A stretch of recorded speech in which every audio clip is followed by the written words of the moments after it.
Welcome into another episode of Tailgate Talk SEC. I am Will Thomas. Thank you guys so much for tuning in. Today we're going to go through my biggest hot takes and bold predictions for the SEC this season.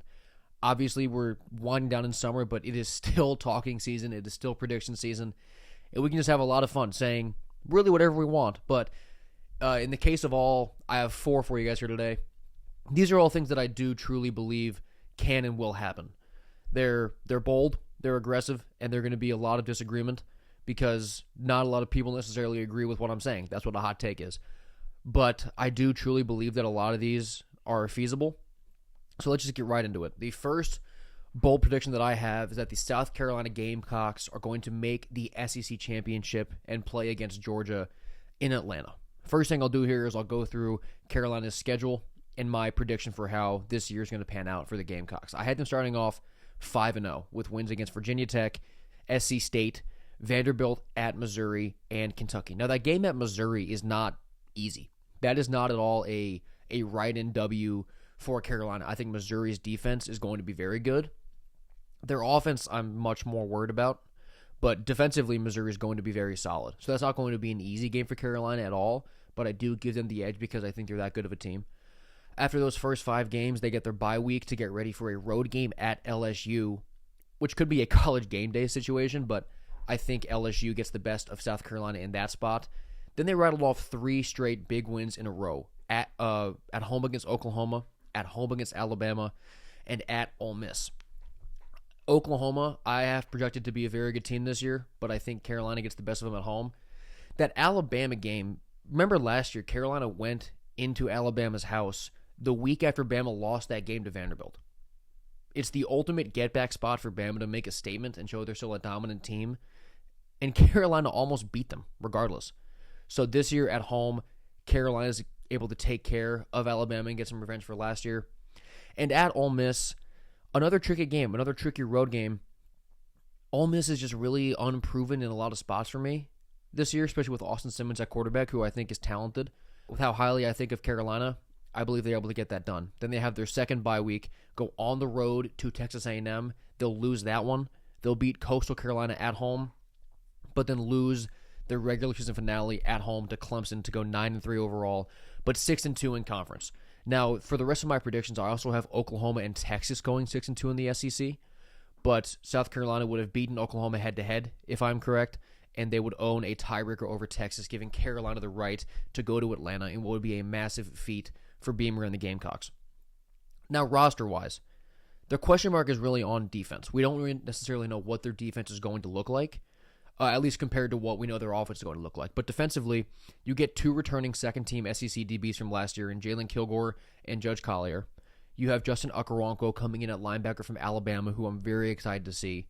And Dylan Stewart on the defensive line, everyone knows he's a superstar, but he had so much help last year that was able to isolate him and really free him up with guys like Kyle Kennard.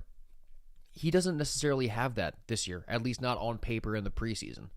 So it will be interesting to see how that D-line pans out and if Stewart has enough support to where he's not being doubled every snap and he can still wreck games. But even if he's getting doubled, that'll free up some other guys who maybe wouldn't be able to get to the passer on their own. I think Stewart really does elevate an entire defensive line like 2 or 3 notches. So we'll see how that works out. Offensively, Lenoris Sellers, proven commodity. Roswell Faison, their transfer running back from Utah State who ran for over 1,000 yards last year, we still don't know if he's going to be eligible to play this fall, which is ridiculous for a lot of reasons. But let's say he does play. All of a sudden, you have 2 guys who can rush for 1,000 yards every year and Faison and Sellers on the field at the same time constantly. That is a nightmare for defenses. And in terms of the receiver room, I think this is the year that Nick Harbor really elevates and becomes an elite receiver, not just an elite athlete. So if he is a legitimate weapon for Sellers to throw to on the outside, you have already a dominant run game just with Sellers on his own, even if Faison can't play. And that Carolina offense is just going to be absolutely terrifying. I think this is the year that Beamer and Carolina really make some noise. They did it at the end of last year. They even were in the mix for an at-large playoff bid, even though it was a bit of a reach. But this being in that conversation shows that what Beamer is doing is having a serious effect. And I think that this is the year that Carolina makes a lot of noise. They make Atlanta and have another good shot at making a playoff bid. Speaking of the playoff, My second bold prediction is that Oklahoma is a no-doubt playoff team. They're going to earn that spot without any stress on Selection Day. Going through their schedule, I had them starting off 6-0. They beat Illinois State to start. They win that home game against Michigan. They go to Temple, obviously, and they beat Temple. They host Auburn and beat them in the Jackson Arnold Bowl. Then they have their bye week. They'll beat Kent State, and I have them beating Texas in the Red River rivalry. I have their first loss coming when they're on the road at South Carolina, like I just said. Then they'll beat Ole Miss at home, go on the road and beat Tennessee. Then they have their bye week. I have them losing at Alabama, but they're winning their last two against Missouri and LSU to go 10-2 overall and 6-2 in conference. The reasons that I'm so high on Oklahoma is because bringing in John Mateer from Washington State and his offensive coordinator, Ben Arbuckle, is lethal. Mateer led the country in touchdowns last year with 44. He's that kind of dynamic playmaker both through the air and on the ground. Having Jaden Ott at running back from Cal is the read option that they can run with Mateer and Ott is going to put defenses in a horrible position because you don't know who to defend. They have both these guys who can rush for 85 to 100 yards each game. It's going to be an absolute disaster for defenses to try and deal with. They also have who I'm coining early on here in July as Gibson and Gibson Incorporated at receiver, and Javonte Gibson, who is a transfer from Arkansas Pine Bluff, had over 1,000 yards last year, and Jaden Gibson, who missed all of last year with an injury, but was very productive in 2023. I do wish along the offensive line there was a little more proof of concept. They don't have a ton of experience, but there are some talented guys. I'm not overly worried about the O-line being a liability that loses them some of these hard games.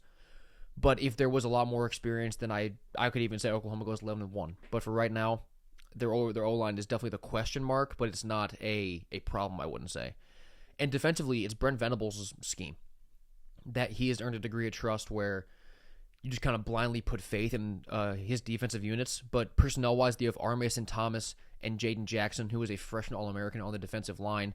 You have Eli Bowen in the secondary, who is freshman All-American. There's so much talent on this defense. And one of the biggest problems for Oklahoma last year, along with 100 other things, was that they really couldn't stay healthy anywhere. And injury luck is one of those things that kind of just regresses back to the mean year on year. So if Oklahoma is able to stay healthy, this team is so talented, and Venables is a good coach.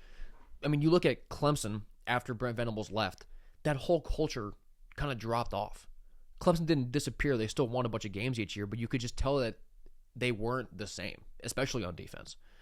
So having that reputation that Venables does as this elite coach is able to galvanize his guys and make them elite, especially defensively, is impressive. And Arbuckle, as their offensive coordinator, I think is going to be able to really take control of this offense and be a dominant force on that side of the ball. I think Oklahoma's going to be really, really good. Man, they're going to be incredible. I have them making the playoff comfortably. My third bold prediction is that at the Heisman ceremony in New York, there are going to be 3 SEC quarterbacks. You kind of have a pool of 5 guys to pull from here. Lenore Sellers, DJ Lagway, Garrett Nussmeier, I think John Mateer's up there, and obviously Arch Manning.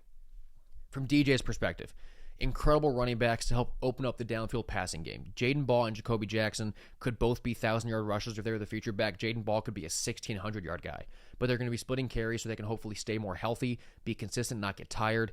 And a fantastic offensive line headlined by Jake Slaughter and Austin Barber. You have a very deep receiver room. Guys like Eugene Wilson are coming back. You bring in J. Michael Sturtevant from UCLA. 2 5-star guys in Dallas Wilson and Vernell Brown coming in as true freshmen. Lagway has an absolute cannon attached to his right arm, and he makes just impossible athletic throws, weird angles that no one can even replicate. So I think he's going to have an incredible level of production this year, and Florida's offense is going to be great. From Sellers' point of view, I already talked to him a little bit early on. My only real note here is just Freakazoid. He's a unhuman athlete, an alien of a specimen. He's really the ultimate producer and box score filler, and is also just a pure winner, like we saw in their Clemson game last year. There are less stars around him, at least compared to some of these other guys, but I don't have any problem putting faith in Sellers to just pick up that slack and just take over, those 30 more rushing yards that the team needs in the game. I think he's going to be the ultimate producer. Coming in at now, talking about Garrett Nussmeier, he has an elite arm and lightning-fast wideouts. LSU's going to have absolutely no problem moving the ball through the air this year. He does have to watch his interceptions. They were a problem last year, and there's a ton of turnover on the offensive line. Nussmeier, at his peak, he could throw for 4,500 yards this year. He could be incredible. I think he is in the Heisman mix. John Mateer, like I said before, led the country in touchdowns last year. The Oklahoma offense, all the personnel around him could be electric. And then when it comes to Arch Manning, he's honestly, out of these five, the reach to me. I just don't know, and with his lack of experience, he can really step in and be this Heisman contender this season. But he has elite talent all around him. Great quarterback play is quite literally everywhere in his DNA. So I think he is a Heisman guy next year. This year, I think it's a bit more of a reach, but he could definitely still make it, given how talented he is naturally and all the weapons he has around him. And then my final one is that 2 3-loss teams out of the SEC make it to the college football playoff. This year figures to maybe be the ultimate cannibalism year in the SEC. There are just so many good teams that even the 6-6, 7-5 squads in this league are capable of beating the top dogs any given week. The 9-3 teams that I have predicted to have that record this year are Alabama, Auburn, Florida, South Carolina, and Texas. Now, South Carolina has an edge with this because if they do make the conference championship, the committee has to maintain that precedent of making a conference championship game and losing does not impact your playoff status. So if Carolina does make the conference championship as a 9-win team, they should be in by default. But the biggest question is who else is going to fill all those spots if it's not these quality SEC teams with good losses? The ACC is probably a 2-bid league max. The Big 12, I really think, is just a 1-bid league still, because that is, even more so than the SEC this year, that is the ultimate anybody can win any week. So I think that the conference champ of the Big 12 will make it. I'm not sure they get a second at large. Big 10, I think, is 3 bids with their big 3 in Ohio State, Oregon, and Penn State. Teams like Illinois are getting buzz. Michigan, I'm not sure, makes the playoff jump this year, although I do think they improve. And I think the committee learned their lesson with Indiana. They have to either beat a good team or they're just not going to get in this year. Then you have Notre Dame, I think, who will make it in the group of 5 spot, which is 8 teams. That leaves 4 spots for the SEC, which I think is Georgia, South Carolina, who makes it. You have Oklahoma, who is 10-2. And then, so Carolina will be the first 3-loss team to make it in. And then out of Bama, Auburn, Florida, and Texas, they'll all have 3 losses, but they'll also all have great wins. I mean, they're playing in this conference where week in and week out, you get the opportunity to challenge yourself against the best teams in the country. Like, for example, Bama, I have beating LSU and Oklahoma. Auburn, I have getting wins over Alabama. I have them getting wins over Missouri, which is a solid team. Florida, I have beating Texas. I have beating Ole Miss. I have beating Miami. South Carolina, like I said, I beating Alabama. Texas, I have beating Georgia on the road. That's a massive one. I have them getting a win over A&M. Just so many good wins are going to be stacked within this conference, even with teams that drop 1 or 2 more games than, the Big Ten 4th seed. And I think that the committee is going to see that, and they'll put in a second 3-loss SEC team over a 9-3 Indiana, 9-3 Michigan, something like that. So the country's not going to like it. Nobody is going to like an at-large SEC team who goes 9-3 getting an at-large bid.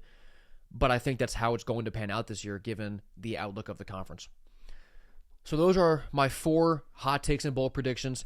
If you have any of your own, please let me know about them below. I'd love to talk about them. This is my favorite thing to do in the offseason, is just kind of spitball what could happen, what you believe could happen that not a lot of people are talking about. So thank you guys so much for tuning into this episode of Tailgate Talk SEC. I've been Will Thomas, and I'll see you next time.